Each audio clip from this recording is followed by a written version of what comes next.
गोस्वामी कहते हैं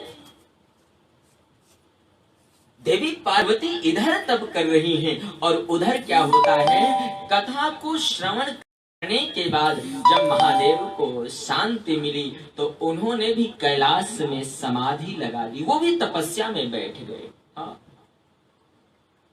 उधर महादेव समाधि में बैठे हैं और इधर देवी पार्वती तप कर रही हैं। और गोस्वामी ने कहा इसी अवसर में एक दैत्य हुआ जिसका नाम तारकासुर था, जिसकी मृत्यु ब्रह्मा ने लिख दिया है कि शिव के पुत्र से ही इसकी मृत्यु होगी। और मेरे भाई बहन, उस तारक असुर ने देवताओं को कष्ट देना प्रारंभ किया। देवता घबरा गए, अब होगा कैसे। इंद्र पद में भी बैठ गया, वो स्वर्ग में अपना अधिकार जमा लिया। देवता घबरा गए, देवता बृहस्पति के पास जाते हैं इंद्र के सहित और जब प्रार्थना किया महाराज महादेव के संतान से इसकी मृत्यु होनी है।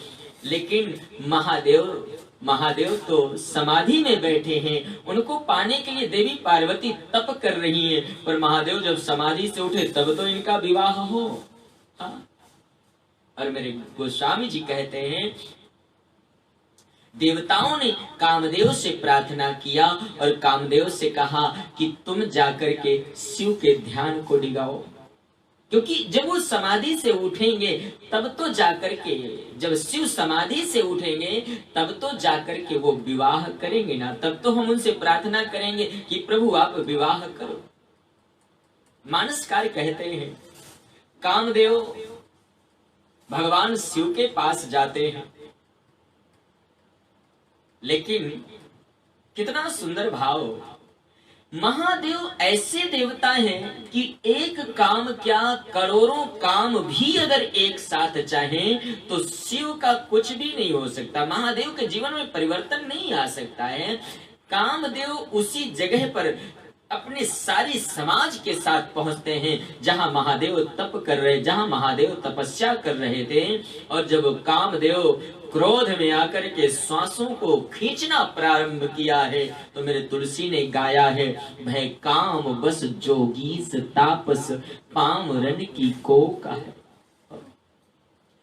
सारा संसार काम के बस में हो गया। इतना ही नहीं, गोस्वामी ने कहा योगी से तापस, योगी जो बड़े दिनों से तपस्या करने वाले महापुरुष थे ना, महात्मा थे ना, वो भी काम के बस में हो गए, क्योंकि काम ने क्रोध किया था। भाई काम बस जोगी से तापस पामरन की कोक है। इतना ही नहीं, गोस्वामी कहते हैं नदियों का जल रुक गया, तपस्या में बैठे महात्मा भी विकल हो गए, घबरा गए कि कौन रक्षा करेगा इस कामदेव से। और मेरे भैया साधु कहते विश्व तो काम के बस में हो गया, लेकिन महादेव अभी भी बैठे हैं, महादेव के ऊपर कोई प्रभाव नहीं पड़ा। मैं कहना चाहता हूं कि शिव का कभी काम कुछ नहीं बिगाड़ सकता, क्योंकि मैंने पहले कह दिया ना कि शिव में कोई दोष नहीं है, निर्दोष है, वो समर्थवान है। हाँ? तुलसी कहते हैं जब देखा कामदेव ने कि सारा संसार मेरे बस में हो गया है, लेकिन शिव को कोई फर्क, शिव को कोई प्रभाव नहीं पड़ा, तो कामदेव ने 5 बाणों का संधान महादेव की तरफ किया। कामदेव के 5 बाण हैं, कामदेव के हाथ में पुष्प का धनुष है और 5 बाण कामदेव के हैं। और वो 5 बाण दिखते नहीं है मेरे भाई बहन, ये 5 बाण हर व्यक्ति के पास में कामदेव के द्वारा आ सकते हैं, जिसमें पहला बाण नेत्रों के द्वारा, यानी काम का प्रभाव सबसे पहले आंखों के द्वारा पड़ता है। आंखों के द्वारा जैसा आप दृश्य देखेंगे ना, उस प्रकार से आपके मन में परिवर्तन आ जाएगा। कामदेव ने देखा कि महादेव को कोई प्रभाव नहीं पड़ा, सारा संसार मेरे बस में हो गया है, तो कामदेव ने 5 बाण संधान किया और जिसमें 2 बाण पहले दोनों नेत्रों पर छोड़ा, महादेव की दोनों आंखों पर 2 बाण छोड़ दिया, लेकिन फिर भी महादेव शांत, महादेव को कुछ नहीं हुआ। फिर तीसरा बाण कामदेव ने महादेव के हृदय में छोड़ा, फिर भी कुछ नहीं हुआ। और मेरे भाई बहन चौथा बाण नाभि में, उदर में छोड़ा, फिर भी महादेव को फर्क नहीं पड़ा। और जब कामदेव ने देखा शिव को कोई फर्क नहीं पड़ रहा, कामदेव घबरा गया कि अब पता नहीं क्या होगा। तो पांचवा बाण कामदेव ने संधान किया और पांचवा बाण संधान करके शिव के मस्तक में छोड़ने वाला था। और जैसे ही मस्तक में छोड़ने वाला था ना मेरे भाई बहन, कामदेव क्रोध में आकर जैसे ही पांचवा बाण धनुष पर चढ़ाता है तो सारा संसार घबरा गया। देवता घबरा गए, पृथ्वी को संभालने वाले 10 दिग्गज घबरा गए कि पता नहीं महादेव करेंगे क्या, कहीं ऐसा ना हो कि काम के बाण से महादेव क्रोधित हो जाएं और वो सारे संसार को नष्ट ना कर दें। क्योंकि घबरा गए देवता कि कहीं महादेव तांडव ना करने लगे। और मेरे भाई बहन, महादेव जब तांडव करते हैं ना तो सृष्टि का विनाश हो जाता है। घबरा गए देवता, लेकिन इतना जल्दी महादेव तांडव नहीं करते। क्यों? क्योंकि महादेव रक्षक हैं दुनिया के, शिव रक्षक हैं दुनिया के।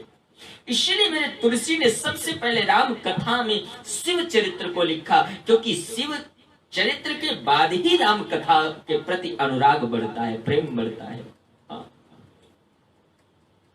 पांचवा बाण जैसे ही कामदेव ने संधान किया है, कंप्यो त्रैलोक, तीनों लोक कंपायमान हो गए हैं। और जैसे ही कंपायमान हुआ, एक भूचाल आ गया। भूचाल यानी पृथ्वी घबरा कर हिलने लगी। तो महादेव के मन में आया कि पता नहीं कौन है जो मेरे राम की बनाई हुई इस भूमंडल में अत्याचार करना चाहता। मैं निवेदन करूं, कोई कहते हैं कि कामदेव ने शिव का ध्यान डिगाया है, तो मैं प्रार्थना करूं कामदेव ने महादेव का ध्यान नहीं डिगाया। कामदेव में सामर्थ्य नहीं है शिव को समाधि से उठा देने का। पांचवा बाण छोड़ा नहीं, धनुष पर चढ़ाया। देवता घबरा गए, पृथ्वी घबरा कर हिलने लगी। तो महादेव ने दोनों आंखें खोल दिया। शिव तो रक्षक है दुनिया के ना, उन्होंने देखना चाहा मेरे राम की बनाई हुई सृष्टि में कौन क्या कर रहा है। और जैसे ही दो आंखें खोला तो सामने कामदेव खड़ा था। इतना जल्दी क्रोध नहीं किया महादेव ने, सामने कामदेव खड़ा था। मैं एक बात कहना चाहता हूं, राम जी में स्वरूप में, राम के रूप में और कामदेव के रूप में कोई अंतर नहीं है। हाँ, जैसे राम जी सुंदर हैं वैसे कामदेव भी सुंदर है। और जैसे ही भगवान शंकर ने आंखों को खोला तो सामने कामदेव खड़ा था। और कामदेव को सामने देखकर एक पल के लिए लगा शंकर भगवान को कि ये राम जी खड़े।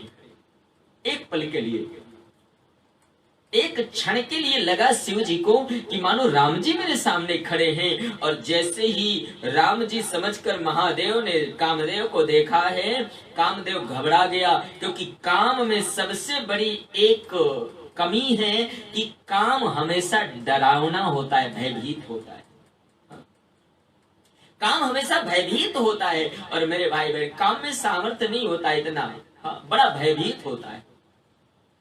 जैसे महादेव ने कामदेव की ओर देखा, महादेव को तो लगा कि जैसे राम जी खड़े, लेकिन कामदेव डर गया। और जैसे ही कामदेव डरा तो सामने एक पेड़ था और उस पेड़ में कामदेव चढ़ गया। हाँ, देखिए ये काम है। पेड़ में चढ़ गया कि मैं बच जाऊंगा, महादेव क्रोध ना करे। पेड़ में चढ़ करके और पत्ते पर छिपने लगा वो। और मेरे तुलसी ने कहा कि जैसे ही शिव ने देखा है कि ये तो पेड़ में चढ़ के पत्तों पर छिप रहा है, महादेव समझ गए कि ये राम नहीं हो सकते, ये तो काम है। राम नहीं हो सकता। और मेरे भाई बहन, महादेव को क्रोध आ गया, मेरे शिव को क्रोध आया। तुलसी कहते हैं, सौरभ पल्लव मदन बिलोका, भयो कोप कंप्यो त्रैलोका।